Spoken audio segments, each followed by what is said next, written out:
please give a warm welcome for our last talk today, Harrison and Ian will talk about pulling the MikroTik into the Limelight.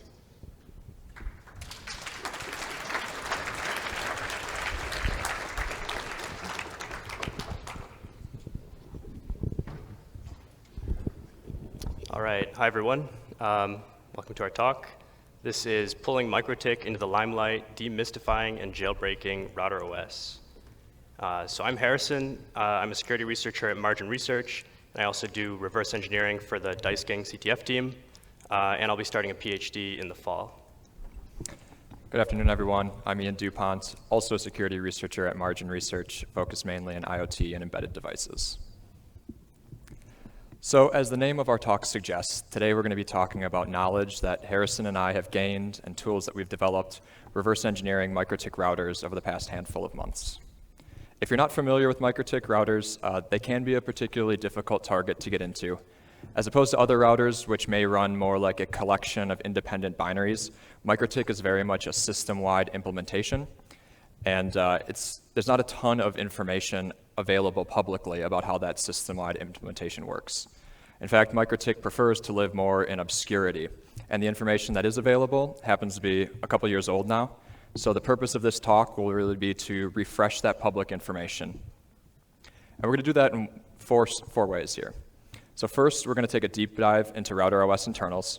We'll show how processes boot, how firmware is cryptographically signed, and how you can bypass that signature to get a developer shell on the virtual machine image that MikroTik maintains. Next, we'll talk about something that's really fundamental to MikroTik, which is their internal messaging process for IPC. As I said, this is a system-wide implementation. There's a lot of sharing back and forth of information between processes. So we'll explain what that looks like and how it works. Third, we'll talk about MikroTik's authentication and go over a novel implementation of hand-rolled cryptography that magically works.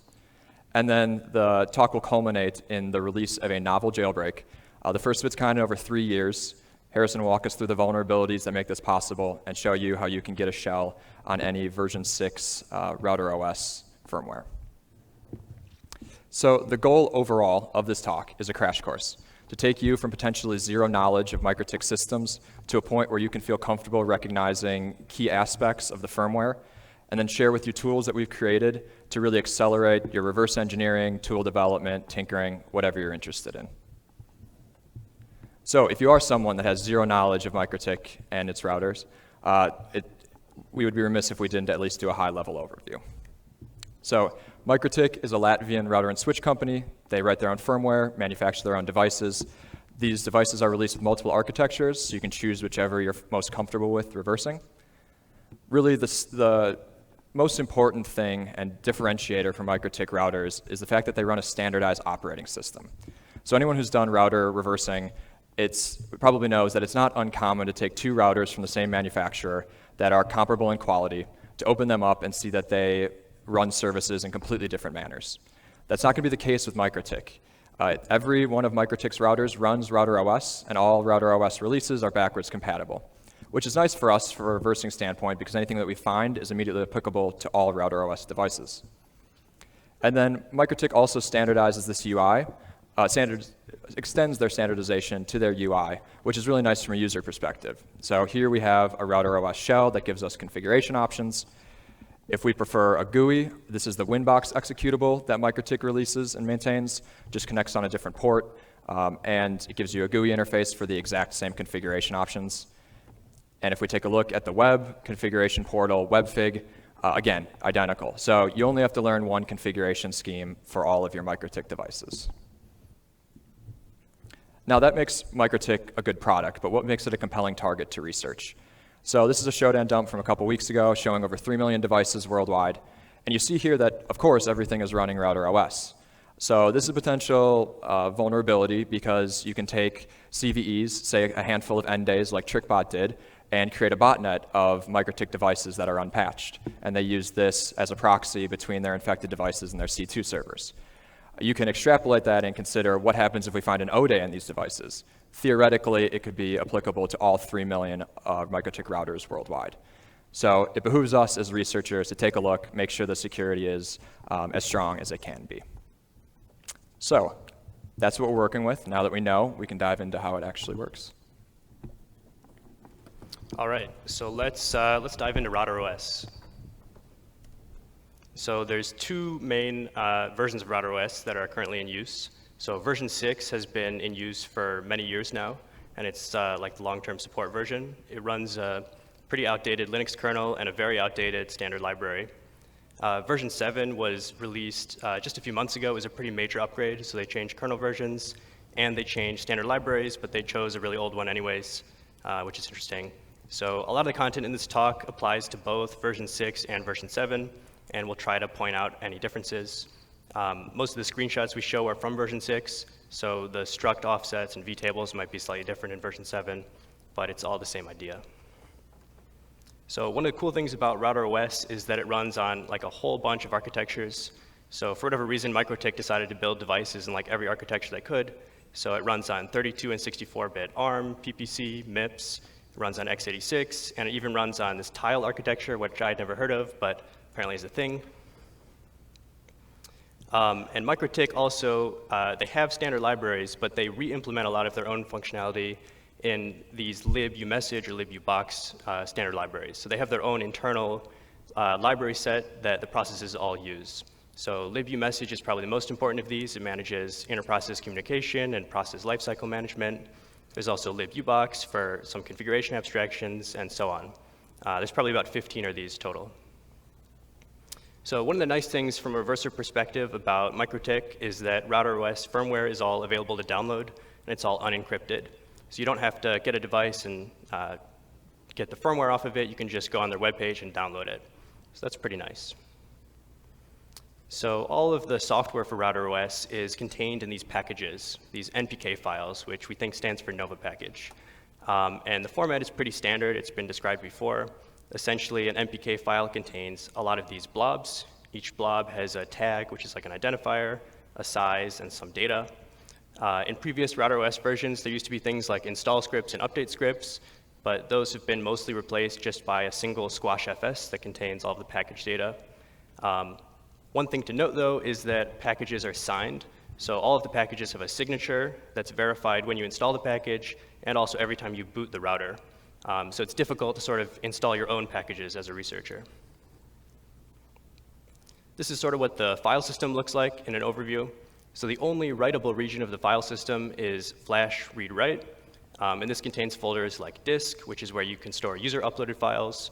It also contains the logs, temporary directory, etc. Those core RouterOS libraries that I mentioned are in /lib, and then the core system package gets installed into /nova, either bin, lib, or etc. And then each additional package that you install gets installed in a separate /package/name/nova namespace. And there are a lot of processes in MikroTik, which makes it a pretty interesting target. So a lot of these binaries implement like one specific function. For example, user is the binary that's responsible for doing authentication. And any process that needs to do user authentication will start sending messages to user in order to sort of do like remote procedure calls to do authentication. So from a security perspective, this is pretty nice because you just have to get authentication right once, and then all of the binaries that call into user will use the same functionality. So it's sort of a single point of failure in that sense. So unfortunately, MikroTik RouterOS is locked down. So you don't actually get a shell. You get sort of a restricted shell that gives you configuration options. So you don't have access to the underlying Linux system. However, there is this developer backdoor that's existed for a long time, and it's pretty well known about. So basically, if you can log in as the user devil and you have some option package installed, it will run bash for you instead of the restricted shell. The main problem is that this option package doesn't exist. It's presumably just something internal to MikroTik.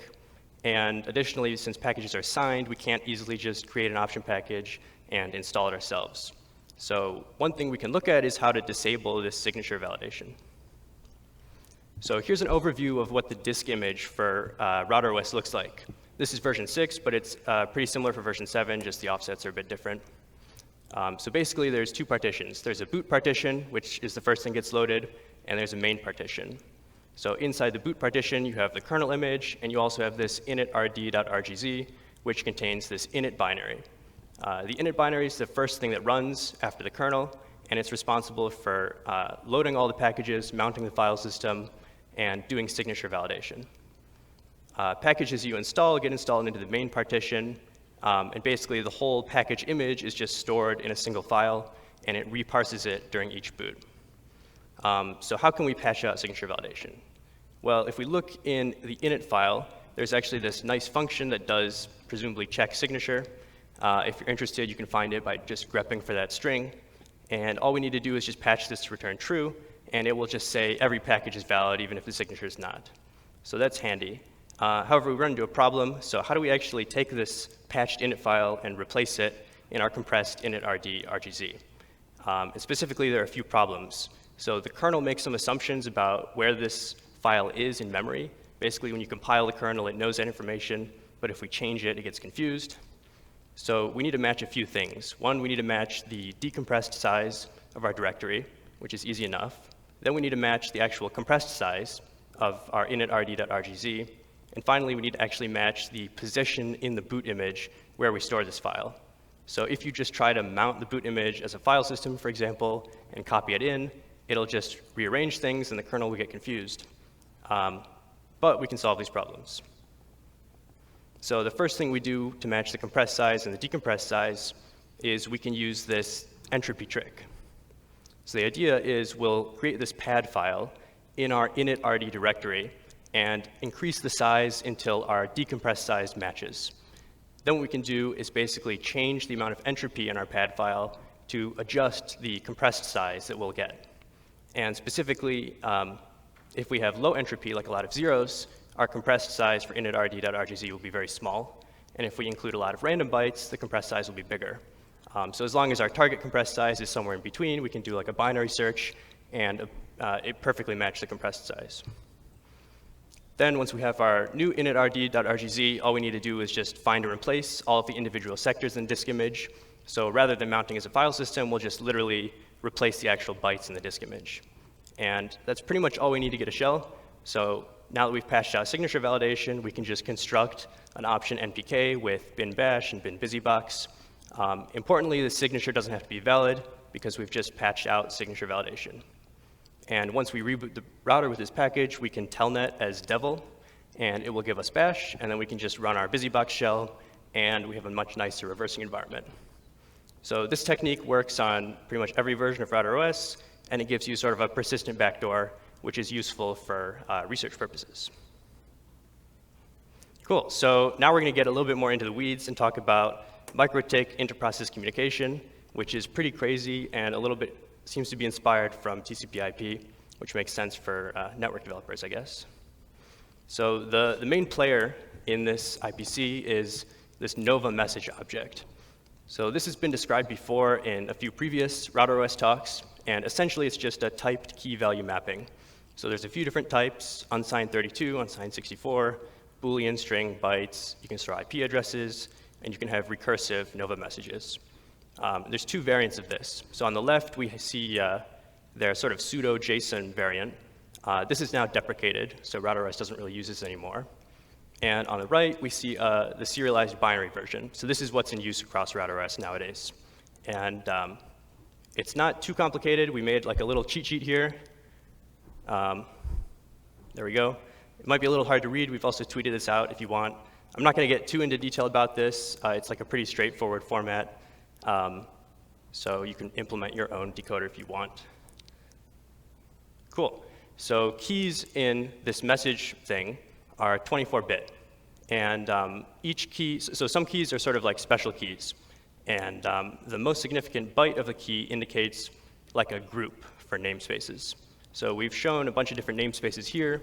The most important ones are hex FF, which is the sys namespace. This contains all of the keys that are used for internal message processing, and hex FE, which is the standard namespace, which contains a lot of keys that are used for things like editing values in the GUI or reading and writing values. So here are all the elements of the sys namespace. This is specific to version 6. I think version 7 has a few more. Important ones to point out are hex FF 0001 and 0002, which are sys2 and sys from. So these contain the destination and the origin for messages that are sent through the system. And also hex FF0007 contains an integer that describes what command to run, sort of like which command to do in an RPC. And there are a bunch of default commands. So here are sort of some special commands that have like default handlers. These are used, for example, if you're in the configuration panel and you're adding an IP address, it'll invoke like set object. If you're retrieving IP addresses, it'll be get object, and so on. So this is used sort of system-wide. But binaries are also free to implement their own commands with different numbers. So this is just the default list. So here's an example, what example RPC might look like in the actual code. So in this example, we have novabin www is trying to authenticate. So it's going to send an RPC message to novabin user with the username and password. And user will do some authentication processing, and then it'll reply with OK or fail. And the important things to notice here is we're setting sys2, which is hex FF0001, to 13.4, which somehow corresponds to novabin user. And additionally, we're setting hex FF0007, which is the command, to 1. So we're going to run command 1 in novabin user. After it constructs this message, it calls exchange message, which will send the message and then block until it gets a reply, and then it will proceed. So how do messages actually get routed through the system? So here we need to look at novabin loader, which is sort of the router's router. So novabin loader is the first process running after boot, and it's responsible for spawning all of the other processes, and it maintains a socket connection to them. And it's also the thing that manages message routing. So for example, in this RPC call, we have loader connected to www at address 70 and user at address 13. And I've drawn this as a network diagram because I think it's kind of funny that you have this network inside of a router. So just remember that this is all running inside of a MikroTik router. Yeah, so when we look at loader, we see that it's loading this system.x3 file. And it's reading it with libu XML++. So you would think it would be XML, but it's actually like a weird serialized thing. But when we reverse this library, we can sort of decode the format, so we get this nice specification. So this is used sort of system-wide in RouterOS, this like X3 format. I'm not exactly sure why they thought it was necessary to do this, because XML would be pretty fast anyways. But anyways, essentially the document contains root node. Each node can contain attributes and also children nodes. The attributes have a tag, which is just a 32-bit ID, a type, which can be string, Boolean, unsigned 32, or signed 32, and some value. So using this information, we can produce sort of pseudo XML for these files. So when we apply this to our system.x3, we see this nice pseudo XML file, which looks like it contains a list of all the processes. And if we look for novabin user and novabin www, we see that 13 and 70, which correspond to their RouterOS address.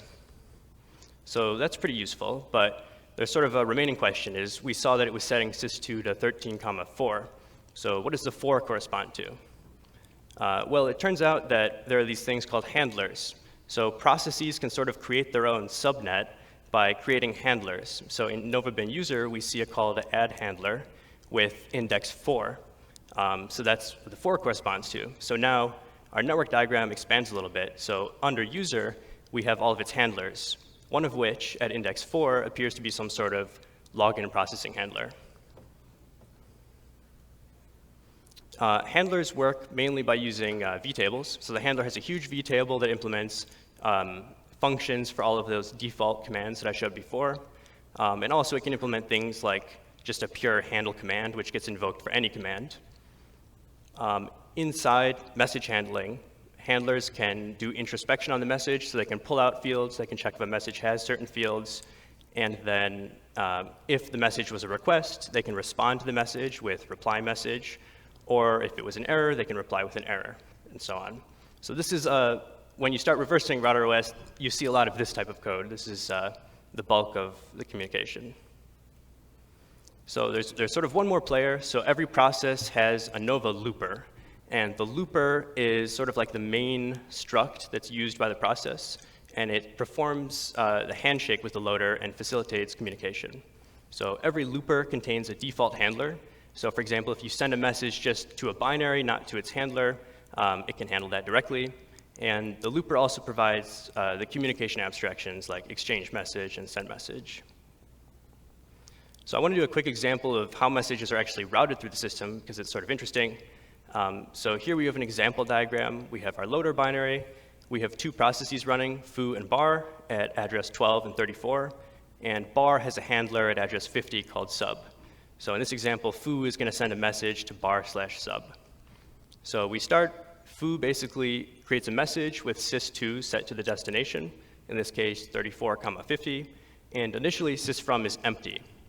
And foo will basically send this through its looper to the loader binary. The loader binary will check which socket it's receiving this on. It figures out it's from foo, so it will append 12 to the sysfrom entry, indicating that it's from foo. And it will figure out what's the target binary. In this case, 34 is the target binary, so it will strip that from sys2 and forward the message to bar. So when bar receives this, it sees sys2 is 50 now, and sysfrom is 12. And since sys2 is not empty, it needs to forward it again to its own internal subnet. So it will look for something beneath it that has address 50. In this case, it has a handler at address 50. So it will strip that value and forward the message to the handler. Now the handler can process it. For example, if it's authentication, it can do something like that. And when it wants to reply, all it needs to do is flip these arguments. So sys2 is now 12, which corresponds to foo. And sysfrom is empty. And it will propagate it back up the stack. When bar receives this, it will figure out which handler it's coming from and append the corresponding sysfrom entry, in this case 50, and then it will forward it back to the loader. The loader will append 34 for bar and strip off the 12 for foo, and foo receives this message. So this protocol is pretty interesting because one nice feature is that it protects against sysfrom forgery. So when messages are being sent through the system, the sysfrom entry is initially empty, and it gets appended every time it goes up in the stack. So the parent of whatever the object is always assigning sysfrom. Additionally, this means handlers are sort of namespace independent, which in theory means they could be refactored easily. Finally, if you try to send a message to a binary that's not running, loader can recognize this, and it will spawn the binary before sending the message. And this is pretty nice because it means that RouterOS can shut down a lot of services that aren't required all the time. For example, Nova bin user gets shut down pretty early, and it only gets spawned again whenever you try to authenticate. There are a few more abstractions you might see if you do reversing. So one abstraction is this AMAP handler. This is a handler you can implement, and you pass it a path to like a configuration file. And it will implement a bunch of default handlers for setting and getting values. So for example, if you want to set up a handler that allows you to set, reset, and modify an IP address, you can just use an AMAP, and it removes all of that boilerplate code for you. Additionally, if you have any binaries that do user management, for example, the HTTP binary allows you to log in. Similarly, Telnet allows you to log in. They will use these Nova allocator handlers to create new addresses for users as you log in. So if multiple users log in, they'll both have unique paths in this RouterOS namespace.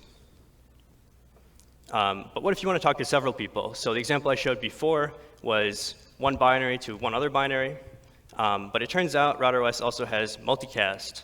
So if you set sys2 to the special hex FE002, you can then give it a list of handlers you want to forward to, which is pretty interesting. So in this case, Alice is sending a message to 4913, which is Bob/foo, and it's also sending a message to Charlie. But what if you want to talk to everyone? So as you might expect, there's also a broadcast address. So if you set sys2 to this special value, it will just forward the message to every other binary.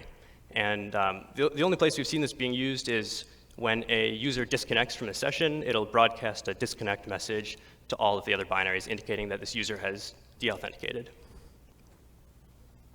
So with this information, we sort of realized that all of the internal messages are being routed through this loader binary. So if we want to visualize sort of what this flow looks like, all we need to do is trace this one point in loader binary, and we sort of have access to all these messages flying back and forth. So we wrote this RouterOS message tracer tool that runs on the device, hooks into loader, and then proxies all of these messages and forwards them to a graphical front end, which lets us visualize them. So we have a quick example of that running here. So you see it running in the background. It's all the messages are coming in. And here we're logging into the web interface, and you see a bunch of messages fly back and forth. We change tabs. There's more communication happening.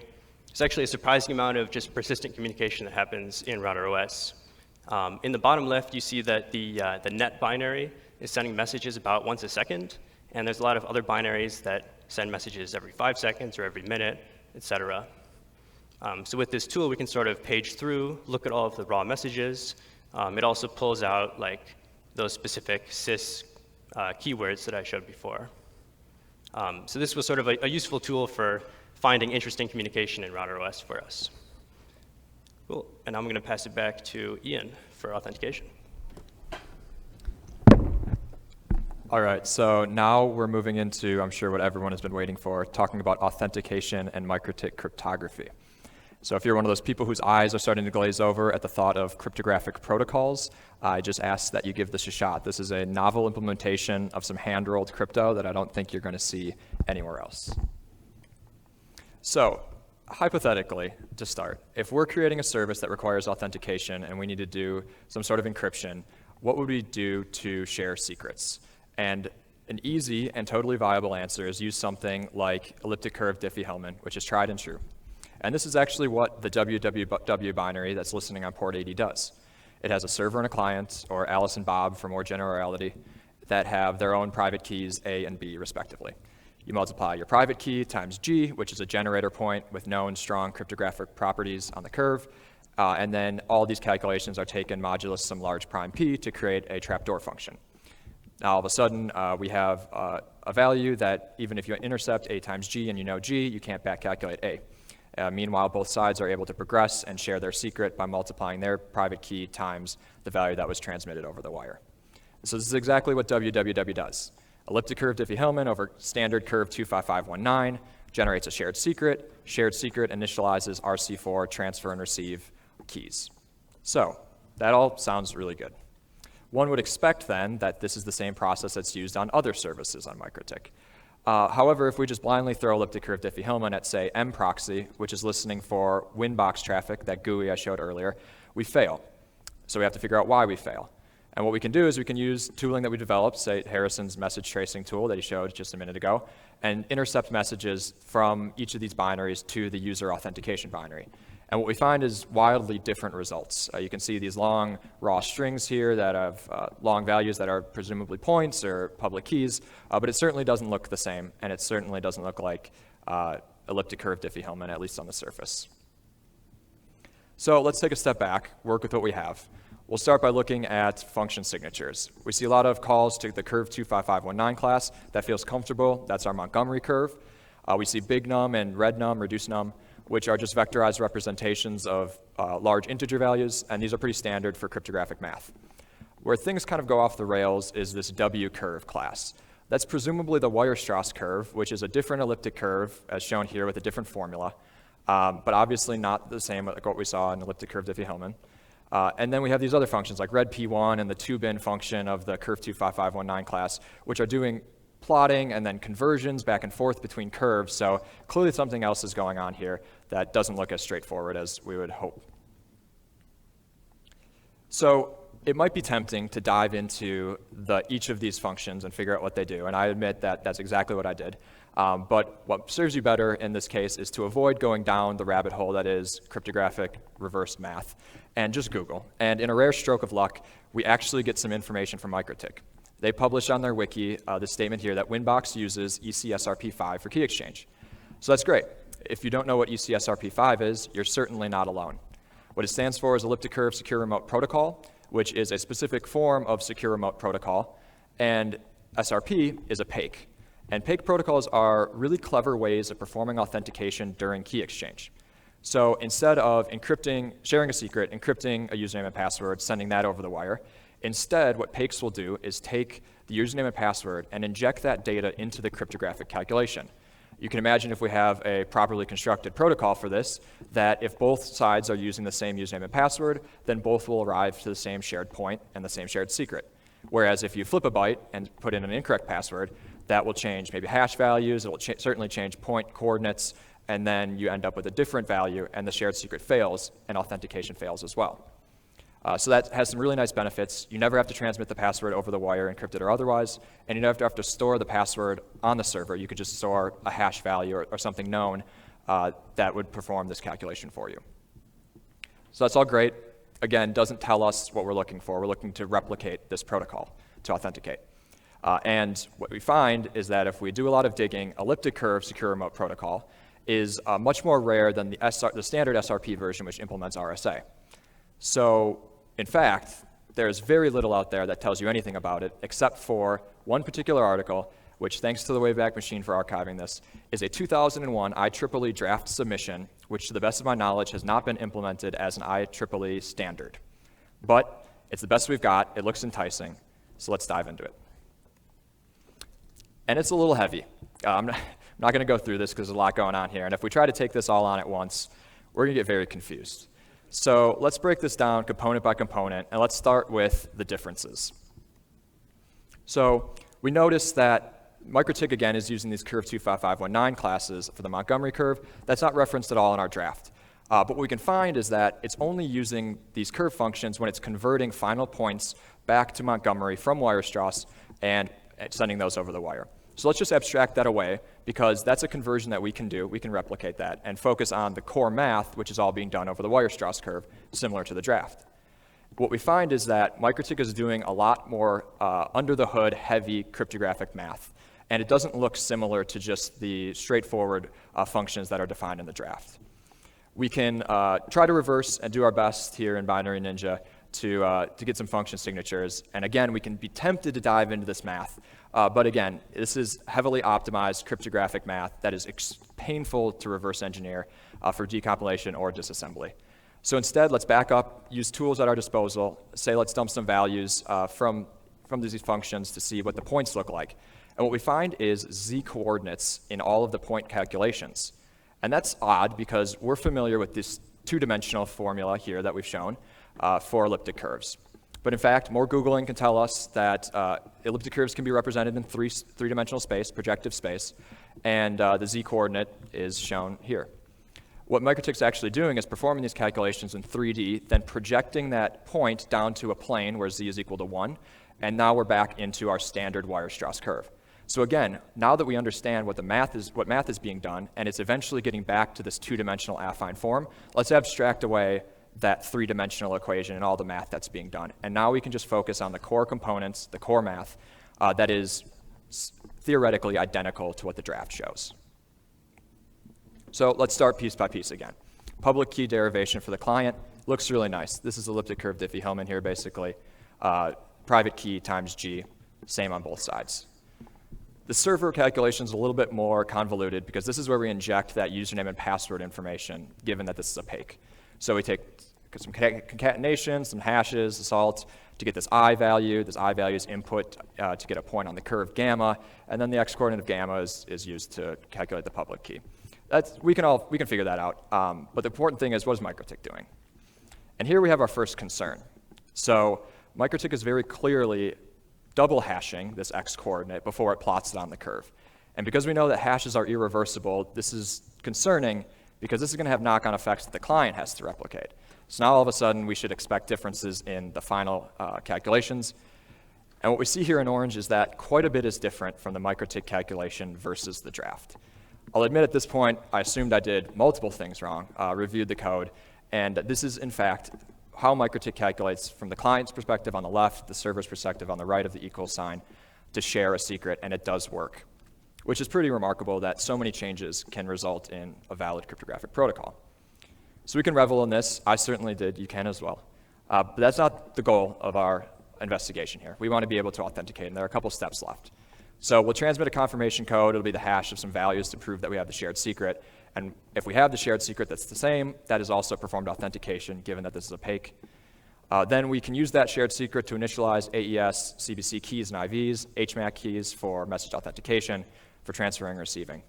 And just when we think we're done, MikroTik throws us one last hurdle, and that's a unique padding for their block cipher, which is almost PKCS7, but not quite. So we'll make that final tweak, and then we'll account for fragmentation of messages that are over 255 bytes long, figure out how to defragment those on the other side, And now we've authenticated and have the ability to send encrypted and decrypted messages back and forth to MikroTik. I think that's pretty cool. You might not think that that's super cool, but you might be interested in using the tools. So if you're one of those people, we have that available to you. Our first repo here has client-side versions of Winbox and Mac Telnet, which is another common MikroTik service. So you can just plug and play those, authenticate, and then start sending messages back and forth. If you're someone that's a little bit more curious, I've also developed a server-side implementation of Winbox. So you can connect the server to the client and watch that authentication progress and watch those messages go back and forth. I've also implemented the IEEE version of the draft submission that's just shown in the second repo here. So you can investigate that and its similarities and differences to the MikroTik version. And then if you're in the third category, which happens to be a cryptographer looking for something to do, what you'll notice is that I have not commented at all on the security of these protocols, because that is well outside of my area of expertise. So it'd be interesting to see someone analyze either the draft or the MikroTik version for security properties, good or otherwise. Because at the end of the day, we're left with one final question, which is why? We have a perfectly good IEEE draft here, albeit old and archived, but MikroTik made all of these changes in order to implement their own protocol. We can only surmise maybe it's they found a cryptographic vulnerability and fixed it in their version. Maybe they hired a team or the individual who made the draft to further obscure this obscure itself protocol to make our reverse engineering harder, in which case mission accomplished. But until we have some more discourse, some more investigation of these protocols, we're just left to wonder why. And given that this is such a prevalent router that's available all over the world, it behooves us again to continue this research and understand if these protocols are in fact secure. All right, now we're going to get into a RouterOS remote jailbreak that we found. It's a cool ROP chain. All right, so our journey is going to start with the RouterOS HTTP server. So we started looking at this because it has a large surface, it's a huge binary, it's had bugs in the past, so it might be vulnerable still. And yeah, so here's a screenshot of it. I think you've already seen something like this. The core functionality is implemented in Nova bin www. So we can start looking at that, and we see some interesting stuff when we look at main. So straight off the bat, we see these weird function calls. It's doing comparisons to constants. If that fails, it'll try to dereference 0, or it'll exit. Weird stuff like that. We also see this strange function that runs right before main. It's in the init array. It'll do ptrace me, sort of classic anti-debug trick. It'll very securely construct this proc mem string. Then it'll try to open memory and read memory. Then it gets into some more complicated math. And basically, it'll end up writing values back into process memory so that those conditions that we saw end up passing. So it seems like there's pretty secure anti-debug here. And we can't actually run Nova bin www under GDB, which sucks. But what if we just attach after it starts? And it turns out that this works. So not super secure, pretty easy to bypass. And now we can get into the meat of www. So one of the interesting functions we see that's called pretty early on is this server factory load config function, which presumably loads a configuration file. And it reads another one of those x3 files. So here it's reading nova etc www system.x3. And we can use our same decoder to produce some pseudo XML. We see there's like two main sections. There's www and there's an SSL version. And these seem to be a bunch of, these end up being servlets that are registered to certain URL prefixes. And in particular, if we look at this value here, this indicates the type of the servlet. So we see a lot of servlets that are just dir for directory. This is presumably just like forwarding a directory on the web server. We also see things like index, JS proxy, Winbox, and so on. And these names all correspond to shared object, shared libraries in Nova lib www. So it turns out each servlet sort of implements its own functionality in a separate shared object file. And these files are all shared objects that have the extension .p for some reason I don't know. So when requests come in, the web server will basically look at the first part of the URL and try to figure out which servlet should handle that request. And then it'll, if it finds a servlet, it will forward the request. So in this case, if we send it like /JS proxy, it'll forward that to JS proxy servlet do get or do post, and those functions are all implemented in the shared library for that servlet. So this is like a pretty standard way you would set up a web server with different servlets handling different components. So that's not too surprising. And we see that in the memory map for www, these shared objects get loaded into memory. So that also makes sense. One interesting thing we see is that www actually starts with no servlets active.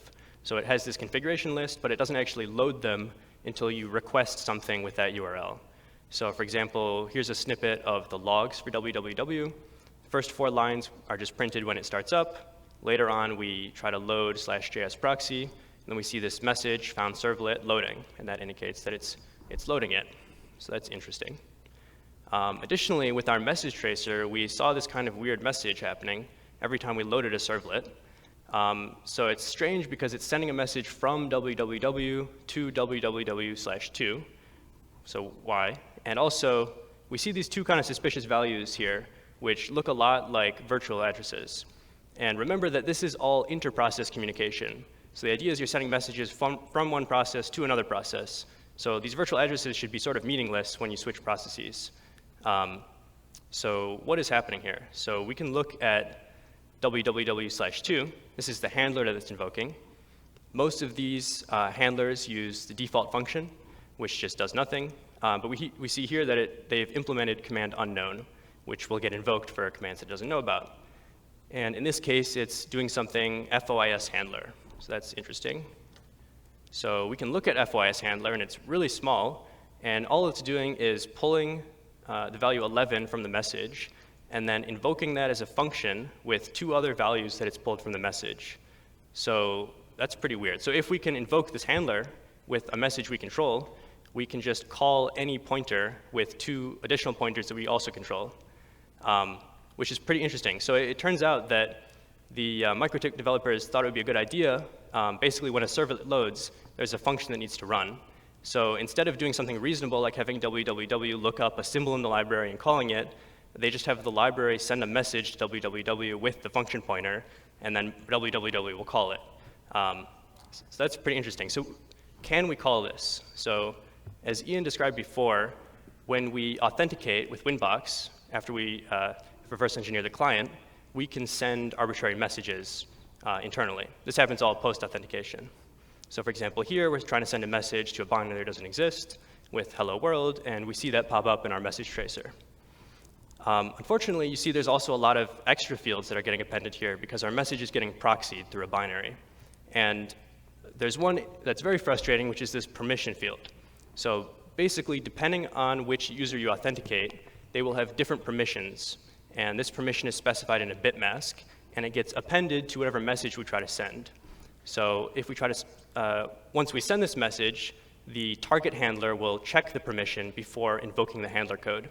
And if the handler has a policy that doesn't match our permission, it will just reject that message. And unfortunately for us, FOIS handler has this maximum policy of the top bit being set. And this policy is basically only used for like internal services that should only be called by other like internal services. By default, as the admin user, we have this 5FFFE policy, which is sort of the maximum we can get. And if you look on the right, this is what the GUI looks like for setting policies. So each bit in that number corresponds to like one particular function. And unfortunately, with the GUI, we can't actually set this top bit. But the GUI is just, internally, it's sending a message with a bit mask. So what if we just like replace that message with a bit mask with maximum policy? And this works. So we can just set our policy to FFFFFFF. And now we're sort of like, we've upgraded from admin to like super admin. We can call any handler. So here's our hello message. You see hello world, and the permission is hex FFFFF. So now we have all we need for this remote jailbreak.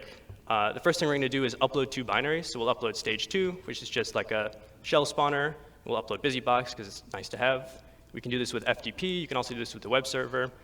You do need authentication credentials to do this. So it's worth noting that you can upload executables in RouterOS, but they get marked non-executable, and there's actually no default way to run these binaries once they're uploaded. They're just files. So the next thing is we'll upgrade our policy with this vulnerability we found. So we become super admin. Then finally, we can just throw a message at FOIS handler. Our message is on the stack, and since we can just call any function, we can pretty easily set up a ROP chain. It's worth noting, in version 6, there is ASLR, but there's no PI, so we have a lot of gadgets to use. This ROP chain, for example, just marks stage 2 as executable and then invokes it. So it just starts our shell listener running. And then we get remote shell. So once our listener is running, we can connect over port 1337, and it'll spawn BusyBox for us, and then we have remote access. So this jailbreak is done. We're pending release. Hopefully it will be released in a few days, although you probably have enough information from this. If you want to try to do it yourself, it might be a fun exercise. This vulnerability exists in every version 6 RouterOS we could find. So all the way back to 2016, which is the earliest thing we could download from the MikroTik website, and all the way up to the current latest stable and long-term support versions. Unfortunately, www had a huge refactor for version 7, so they entirely removed this FOIS handler and are now doing much more reasonable things with servlets. So it doesn't exist in version 7, but it works on all version 6 RouterOS. All right, so we threw quite a bit of information at you, so it bears at least a small recap. So again, the purpose of this talk was to provide information and tools to you so that you can dive into MikroTik however you're interested. The knowledge we covered is we talked about what MikroTik packages look like, how they're cryptographically signed, and then how to bypass that cryptographic signature to patch your own firmware. We dove into the message protocol, how that's used, and we showed some live demos of that being run. And then talked about message routing, so you can kind of understand from a system-wide implementation how these routers function. We talked about authentication, gave you the tools you need to authenticate to the bypassing this ECSRP protocol, and then finally released our novel jailbreak. So now you have the tools and knowledge available so that you can dive in, because at the end of the day, this is a company that prefers to obscure what they do. It definitely doesn't live in the public light, and it's up to us as researchers to drag them back into that limelight. So with that, thank you for listening, and we'll open it up to questions.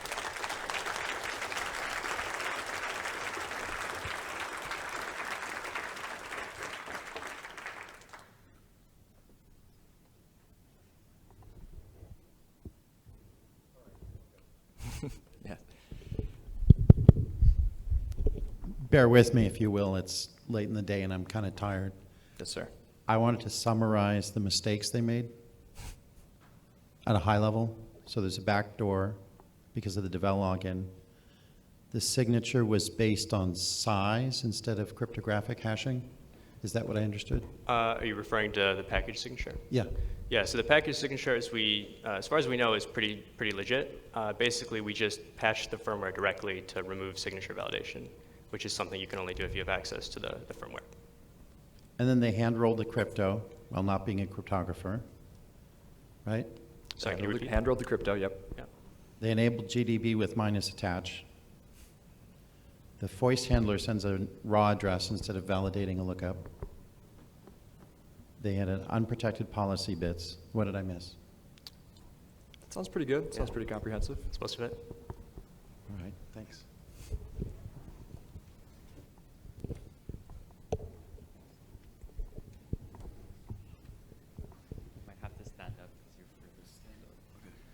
I'm assuming when you first started looking at the router itself, you most likely ran an Nmap scan. Aside from port 80, were there any other like externally exposed ports? Sorry, I couldn't understand the question. Could you speak up?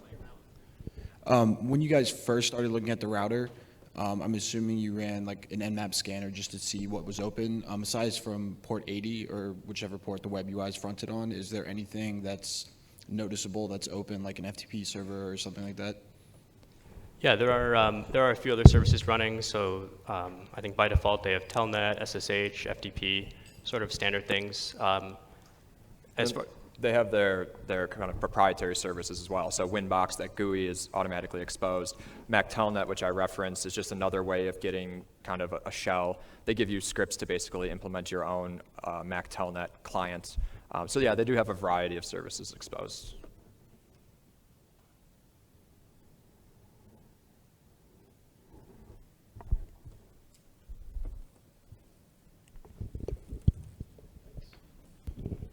Did you see how they were using the FOIS handler for other legitimate purposes?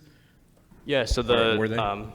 what they were trying to do was basically when they load a servlet, they need to invoke a function in the servlet to like register it with www binary. And so for whatever reason, they thought it was a good idea to use inter-process communication rather than like inside the process communication.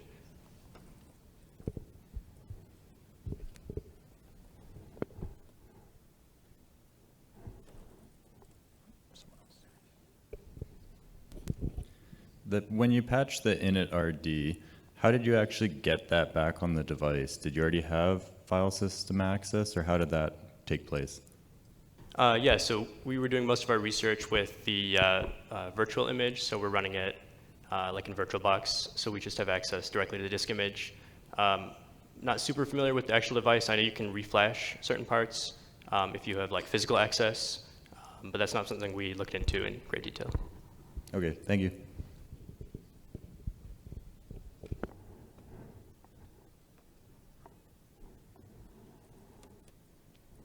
All right. Thank you. So, just a question?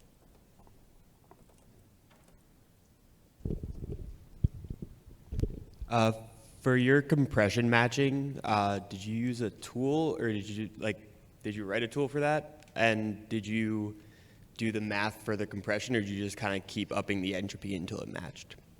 Yeah, for compression matching, I wrote a bash script to do a binary search on the ratio of 0 to dev random that we're writing into pad. It's not super complicated. Basically, as long as you get the maximum compression size and the minimum compression size outside of your target compression size, then you're able to do this.